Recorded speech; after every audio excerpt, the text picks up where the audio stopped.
How to talk about severe diseases and death, how to show them, how to avoid it being cheap and making viewers feel like they are emotionally manipulated.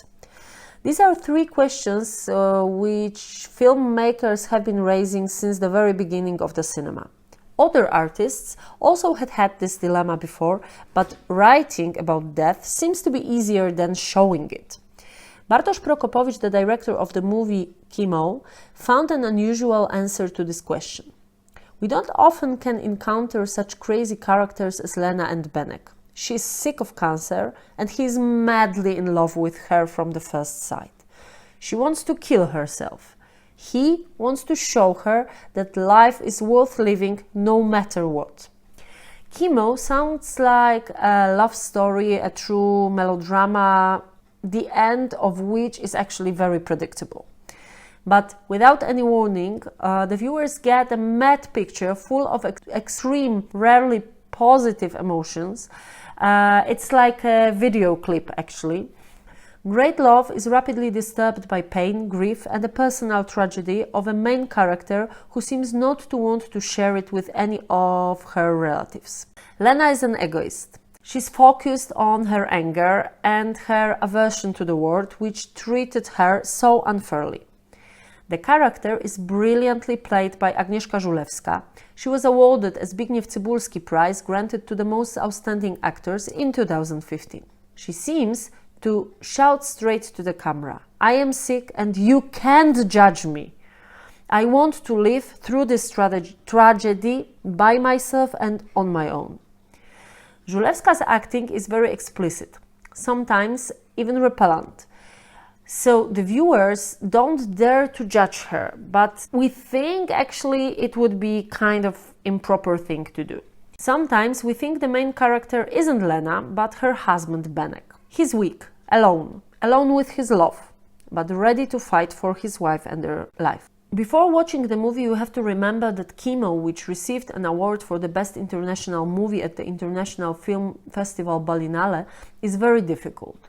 It isn't smile-provoking, but definitely thought-provoking.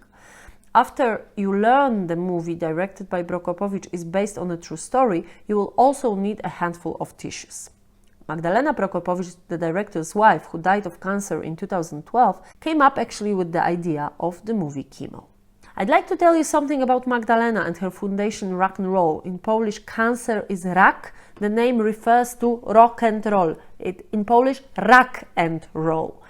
The aim of Rock and Roll Foundation is to change the way the disease is perceived and to improve the patient's quality of life. One of their biggest charity actions is Daj włos, which in English would be give me your hair. Women can donate their hair, which of course has to meet particular expectations. This action is very popular among long-haired girls, children and teens who want to help however they can to those people who weren't as lucky as they were. In Poland, numerous hairdressers are proud to cooperate with the foundation. So when you go to the hairdresser in Poland, it's very common to see on the wall the certificate, the hanging certificate of cooperation with Rock and Roll Foundation. I think it's worth putting Chemo in context of other movies about cancer. Definitely, it would be worth to compare it with the movie Joanna. It's a documentary which was nominated to to Academy Award for the Best Short Documentary. These two heroes, these two girls which are appearing in these two movies are very, very different. So I'm wondering how would you see this difference and how would you describe it? If it goes to feature films, I think it's worth of comparing with two movies. A Polish one, Nad życie, Overall, from 2012, and the Spanish movie Mama from 2015. Two Polish movies, so Chemo and Overall, are similar because they are both based on true stories. Overall tells a story about Agata Mróz-Olszewska, a Polish volleyball player. She was a member of the Poland's women's national volleyball team in 2003 until 2006. And she won 2 gold medals with the Polish national team at the European Championships in 2003 and 2005. She died in 2008. What connects Chemo with Mama is using animated elements to show processes in the human body, which otherwise couldn't be properly pictured. Those three movies have one more thing in common. All three main female characters learned that they are pregnant and they are deciding to keep their babies, even if it means they would have to die. Overall and Mama both are typical sob stories. This way of showing pain is considered most appropriate because we still need to get used to death, although it is quite natural.